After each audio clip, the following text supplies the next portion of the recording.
សួស្តីពុកម៉ែបងប្អូនទាំងអស់គ្នាថ្ងៃនេះផងដែរគឺខ្ញុំបានទៅចាប់ត្រីនៅតាមវាលស្រែខែនេះជាខែកណ្ដៅបងប្អូនប្រហែលជាមានត្រីនៅសល់តាមកលិកលោកខ្លះព្រោះខែនេះជាខែកណ្ដៅវាសម្បូរខ្យល់ហើយនៅមួយវាស្រកទឹកលឿនប្រហែលយើងអាចចាប់តាមកលុកតាមស្រែតាមអីចាំមើលបានអត់ថ្ងៃនេះពួយសល់មិញក្មួយខ្ញុំទៅគេថាគេចាប់បានដែរចាប់បានមួយសម្លដែរហើយចាំមើលថ្ងៃនេះខ្ញុំទៅ3នាក់នេះតើនឹងមានវាសនាបានត្រីហូបអត់ចេញធ្វើប្លុកថ្ងៃដំបូងផងហើយចាំមើលទាំងអស់គ្នាបងប្អូនហើយពេលនេះគឺយើងបានមកដល់អូថ្ងៃនេះអត់សូវមានអ្នកបងត្រីទេគឺរៀងស្ងាត់អ្នកបងត្រីព្រោះថ្ងៃវាក្តៅខ្លាំងហើយនេះយើងដើរឆ្លងស្ពានទៅផ្លូវនេះពិតជាលំបាកមែនទែនពេលខែសាខែអី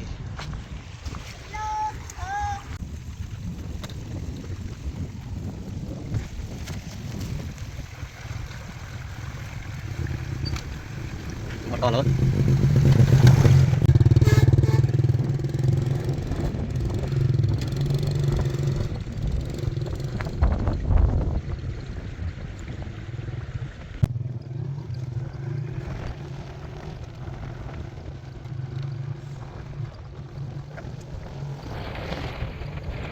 បាទខែនេះជាខែស្រែខែស្រូវផងដែរបងប្អូនហើយជាពលរដ្ឋយើងក៏ពិបាក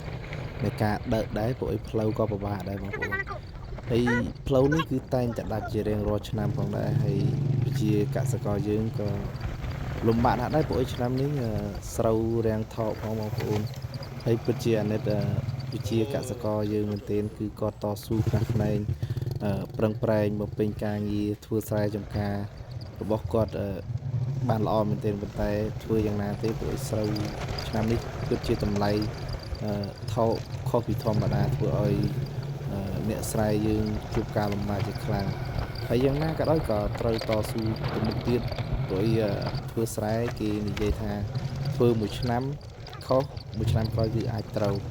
ហើយក៏ឧបសគ្គតែប្រហែលក៏អ្នកស្រែអាចទៅរួចដែរព្រោះកន្លងមកក៏ធ្លាប់លំបាករួចមកហើយផងដែរហើយថ្ងៃនេះយើងមកនិយាយរឿងទៅចាប់ត្រីវិញមិនដឹងថាយ៉ាងម៉េចយ៉ាងម៉ាទេបងប្អូនគឺទៅតាមតែគេនិយាយទេបងប្អូនហើយក៏ដឹងថាបានឬក៏បានឥឡូវដល់កន្លែងហើយបងប្អូនយើងនឹងចាប់ផ្ដើមចុះដើរទៅហើយបងប្អូន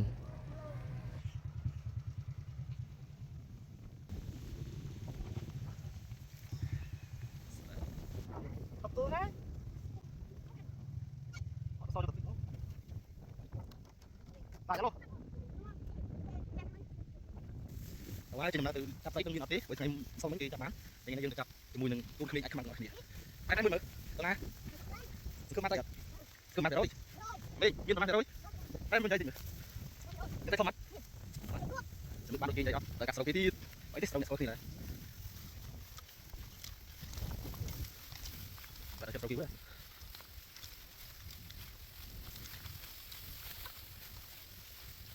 ទៅកាត់ស្រូវ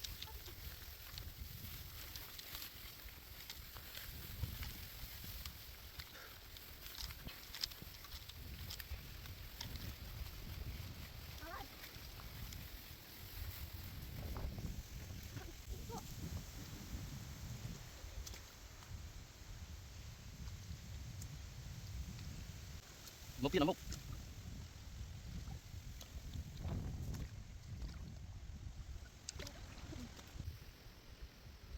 ទៅឲ្យខ្លួនទៅ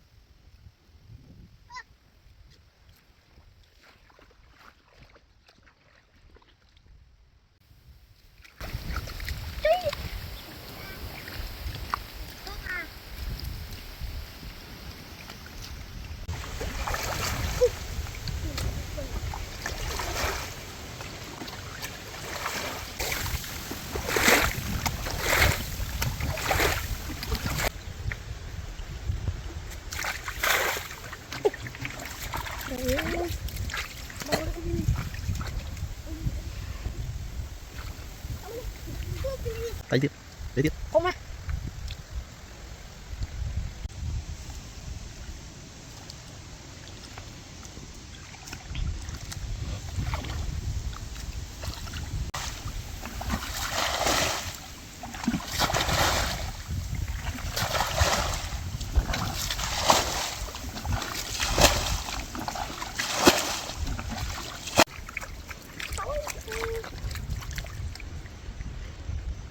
Ombel.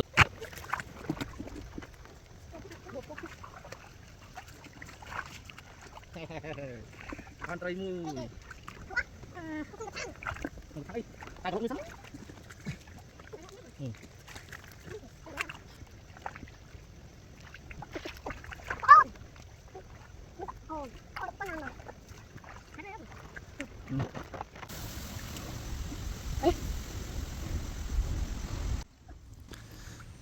Bà tam các bữa tới mình miền chỉ niệm chỉ chập tay chập ấy tê bằng bữa ơi các bữa trong một chim mà tôi đã lên cho mùi khmei nhỏ sờ bài chặt một tí thế thì cho mưa bàn tay mà nó bàn tay pi mây để ta bằng bồn thì dương cứ chăn là tới cứ sờ bài mà dạng này dương rung lực anh lúc sau đi ca pi khmei này dương flop là bạch tray là chập tray là việc cuối bằng bồn là bằng bồn na khá là nước speed là dương nó bị khmei mà chẳng khoa khoai ấy thếគឺយើងដើរលំហែកាយកាត់ត្រីដើររោនេះរោនោះតាមព្រៃភ្នំដោយមិនបាច់ខ្វល់ពីជីវភាពមិនបាច់ខ្វល់ពីការរស់នៅចឹងហើយយើងគួរតែរំលឹកកាយវិការពីក្មេងខ្លះថាបងប្អូនដើម្បីឲ្យយើងមានអារម្មណ៍មួយថាប្លែកយើងខានឆ្លងកាត់អារម្មណ៍នឹងយូរនៅពេលនេះយើងចាប់ផ្ដើមមកបាច់ត្រីឬក៏ចាប់ត្រីឬក៏ដើរអ្វីដែលបងប្អូនធ្លាប់ឆ្លងកាត់ពីមុនឲ្យអារម្មណ៍យើងធូរស្បើយខ្លះបងប្អូន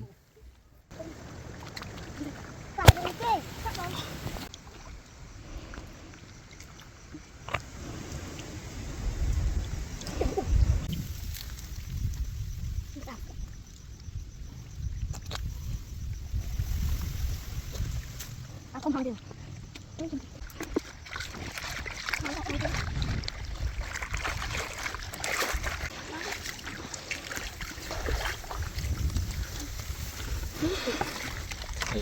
Câu không cần